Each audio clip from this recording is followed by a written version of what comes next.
दोस्तों डायनासोर्स ने हमारी ज़मीन पे करीब 23 से 24 करोड़ साल राज किया। ये जानदार ज़मीन पर सबसे ज़्यादा राज करने वाले जानदारों में से एक हैं और ये जानदार साइज़ में बहुत बड़े थे। एक अंदाजे के मुताबिक इनकी कुछ नस्लों की लंबाई 120 फीट तक हुआ करती थी, यानी कि इन जानदारों को अब तक के सबसे बड़े जानदार तस्लीम किया गया है। साइंसदानों के अंदाज़ों के मुताबिक ये जानदार आज से 6.5 करोड़ साल पहले हमारी इस दुनिया से नापैद हो गए थे। मगर ऐसा कैसे हो सकता है? आज हम आपको डायनासोर्स के बारे में चंद अमेजिंग फैक्ट्स और कुछ दिलचस्प बातें बताने वाले हैं। तो वीडियो को शुरू करने से पहले नए आने वाले दोस्तों से हमारी ये रिक्वेस्ट है कि अगर आपने अभी तक हमारे इस चैनल को सब्सक्राइब नहीं किया तो इसको सब्सक्राइब करें और साथ मौजूद बेल के आइकन को प्रेस करें ताकि नई आने वाली हर वीडियो बर वक्त आप तक पहुँचती रहा करें। दोस्तों कुछ साइंसदानों के मुताबिक डायनासोर्स हमारी ज़मीन पर आज भी मौजूद हैं और किसी वक्त में इंसान इनका शिकार किया करते थे। मगर ऐसा कैसे मुमकिन हो सकता है? क्योंकि इंसान की तारीख इस ज़मीन पर सिर्फ 2 लाख साल ही पुरानी है। दोस्तों साइंटिस्ट के मुताबिक डायनासोर्स हमारी ज़मीन पर आज से 30 से 32 करोड़ साल पहले रूनुमा हुए। ये जानदार आज के अमेरिका, पाकिस्तान, चाइना और नेपाल जैसे ममालिक में भी फैले हुए थे। उस ज़माने में ज़मीन पर इनकी हुक्मरानी थी क्योंकि ये जानदार साइज़ में बहुत बड़े थे।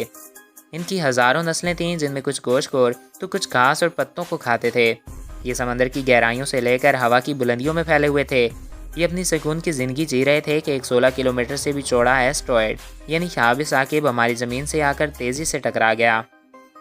साइंटिस्ट के मुताबिक ये एस्ट्रॉयड मैक्सिको के मुकाम पर टकराया था और इसके 800 किलोमीटर के दायरे में आने वाले सभी जानदार राख में तब्दील हो गए। जो डायनासोर्स इस टकराव वाली जगह से बहुत दूर थे वो वक्ती तौर पर तो इस हादसे से बच गए, मगर इस टकराव की वजह से समंदर में बहुत बड़ी बड़ी लहरें उठीं जिन्होंने खुशकी पे मौजूद तमाम जानदारों को ख़त्म कर दिया। और जो जानदार इन सब हादसा से बच गए थे वो भूख से मरने लगे क्योंकि एस्ट्रॉयड के टकराने के बाद धुआं और राख का गर्दो गुबार इतना ऊपर चला गया था कि बादल भी इससे नीचे थे और सूरज की रोशनी ज़मीन तक ना पहुंच सकी, जिसकी वजह से ज़मीन पर पेड़ पौधे सूख गए और बचे कुचे डायनासोर्स भी मर गए। इस हिसाब से पहले इंसान के ज़मीन पर रूनुमा होने और आखिरी डायनासोर्स के मरने के दरमियान 6 करोड़ 50 लाख सालों का फासला है।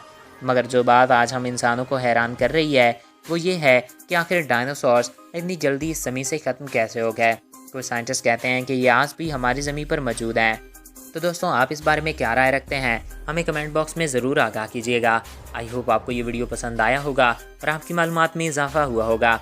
एक नए वीडियो में फिर मिलेंगे। अपने दोस्तों और अपने प्यारों का ख्याल रखिएगा और अगर आप किसी भी टॉपिक पे वीडियो देखना चाहते हैं तो कमेंट बॉक्स में अपनी राय से आगाह कर सकते हैं। Thanks for watching.